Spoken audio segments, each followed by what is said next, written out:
Okay, good morning, everyone. I know I see a lot of familiar faces here, but for whoever we didn't meet before, face to face, my name is Sahar Andrade, and I am a diversity, equity, and inclusion consultant and speaker. For me, diversity and inclusion and equity is more than just a profession for me. This is something that I do from my heart. It's something that is my passion. And I do it in a way that diversity and inclusion, most people approach it from a compliance point of view, from laws and regulations. And I do not diminish the importance of laws and legality of diversity and inclusion. Actually, I welcome it because it's kind of protection for everyone. But for me, diversity and inclusion is basically who we are as human beings. My background is I have personally lived and I grew up and being educated in 7 different countries. I have been lucky enough to learn and speak 5 languages. I hold a double Bachelor of Medicine from Cairo University in general medicine and in surgery, and I majored in psychiatry. I've never practiced, but I'm using a lot of psychology in what we do. And if we don't use psychology and how our brain works in something as basic as who we are as human beings, I don't know where else we can apply it. So with everything going on right now, I have been trying to find a place that I'm coming from a place where I can add something to whatever is going on right now. And I wanted to do something and I didn't know what, to the point where I said, you know what, let me start at least with unconscious bias, because this is a subject that is kind of complicated, but it's simple at the same time. So I decided to start today with unconscious bias. It's a simplified form of what I do for unconscious bias, but I just wanted us to start a conversation, and I'm going to share with you what is unconscious bias, why do we have it, and what can we do about it. Unconscious bias is things that we might not think about that come out, and I want to let you know that specifically during this time where we are trying to make the wrong rights, where we are trying that to have basically let people know, what is in social injustice and how we can end racism. And by the way, we can minimize racism. Unfortunately, we cannot end it forever, but we can minimize it to a minimum. The same with unconscious bias, and I'm going to discuss today why we don't have that. So sometimes we hear things, and believe it or not, these things are based on unconscious bias. So before we go, I'm going to share some examples with you. It's like someone asking a person of color, how did you get to Stanford? Assuming that basically they got through Stanford or Harvard because they got through affirmative action. Or someone telling someone, could be as simple as, when are you having kids? You're not getting any younger. Or someone, I hear it all the time for me. It's like, you are so articulate for an Egyptian, or your accent is cute, or you look good for your age. Or my husband gets that. My husband is 5th generation Hispanic. And people keep asking him, where are you from? And he goes, I'm from here, I'm American. It's like, where were you born? In Los Angeles? Yeah, but where your parents are from? Los Angeles. Where are your grandparents from? Arizona.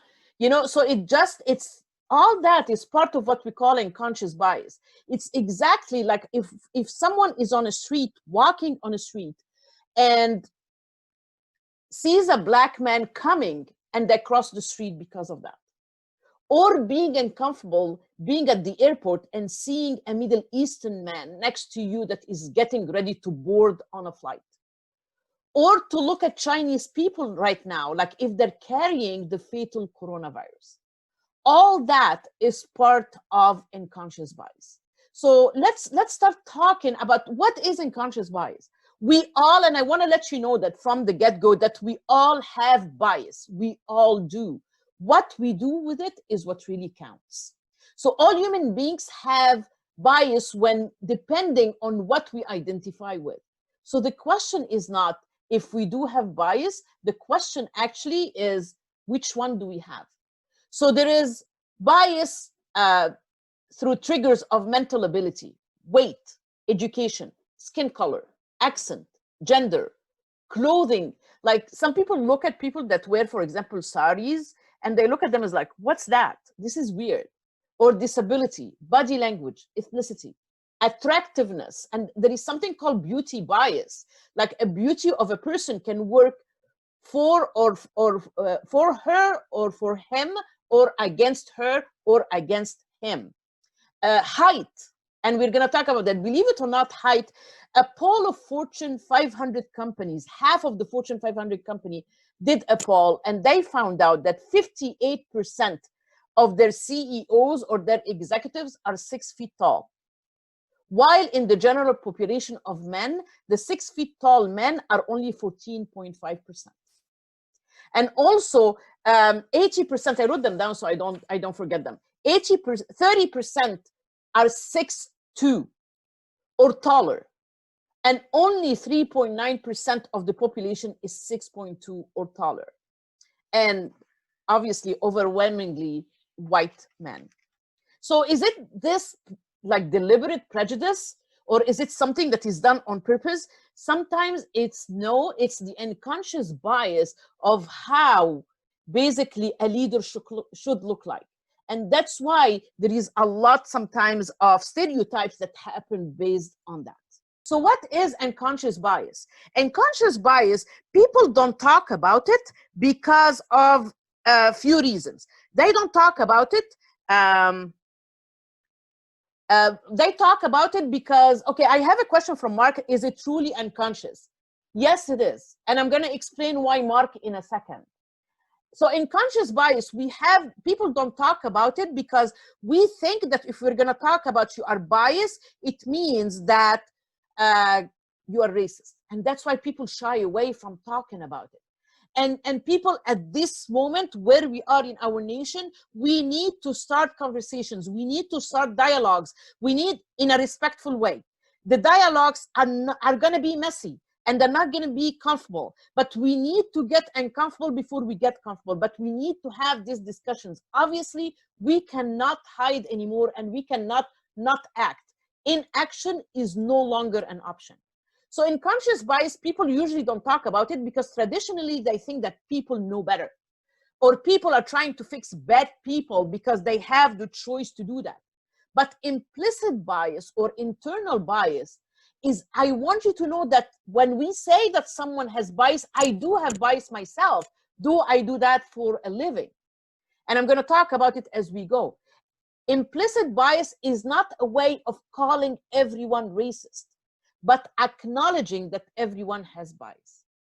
And it's unconscious because we are not aware of it. So sometimes people do things and then that basically is totally different from what their intentions are. So responding, it's not being aware, responding to our environment without even realizing it. And it affects behaviors and emotion.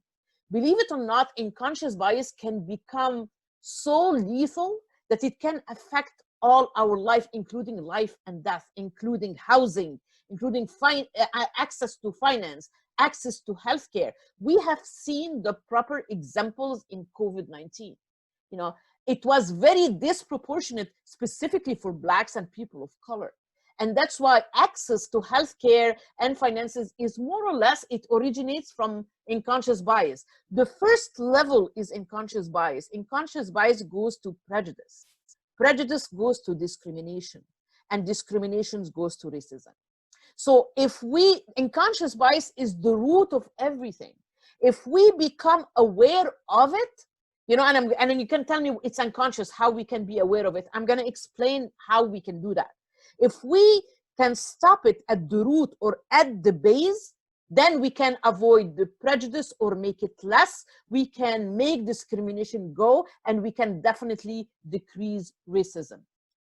So bias is basically an inclination or a prejudice that we have for or against. So unconscious bias can be positive or negative. Like, for example, if we say all Middle Easterns allowed, that's a negative bias, right? I'm Middle Eastern, but it's true, we are loud, but that's helping me. Or we can say all Asians are great in math, but either or, positive or negative. It's against or for a person or a group in an unfair way. Why? Because in our minds, since we have been growing up, we have been conditioned through society without our conscious awareness. What does that mean? The programming in our minds, in our subconscious mind, came from downloading other people's behaviors. Our mothers, our fathers, our siblings, schools, friends, religious institutions. Because when we grew up, the first 7 years of our life, we are an absorbing sponge. So we absorb all the patterns of the people that are around us. So they become memories, and the memories become triggers to later on in our life, our behaviors and our attitudes and even our personality. So this is what we call implicit. And I want you to know, if we are parents and we have blind spots is part of unconscious bias that we don't even know about. It's like driving a car, having a blind spot in the mirror. If we get into an accident, it might not be our fault, but it's 100% our responsibility. So finding our blind spots or our unconscious bias is our responsibility. Imagine if my parents had blind spots, they passed them to me. And if I don't do anything about it, I'm going to pass them to my children. And if they don't do anything about it, they pass it to the grandchildren.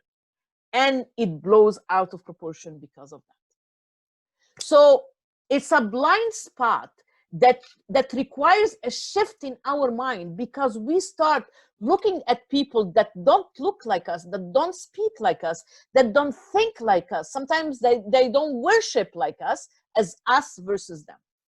Our brain anatomically and instinctively works against diversity, because diversity has differences, similarities, but it has differences. Why? Because the first function of the brain is to protect us from any danger that it sees real or perceived. So it looks at the differences as danger. Why? Because our brain never evolved since the caveman. So for millions of years, we still have that caveman attitude or even way of thinking that kill or be killed, that I need to fight for my resources, that what's mine is mine, that I need to make sure that I survive, and that I have 3 action, the 3 F's: fight, flight, or freeze. Our brain never changed, never evolved beyond that. Relationships that we have with people are managed based on our perception, which can be cause of a conflict. Unconscious bias basically is a survival tool. Like I said, we never evolved from the caveman, but it has a big issue because it's unexamined, because it's unconscious, but it also makes sense of the world around us.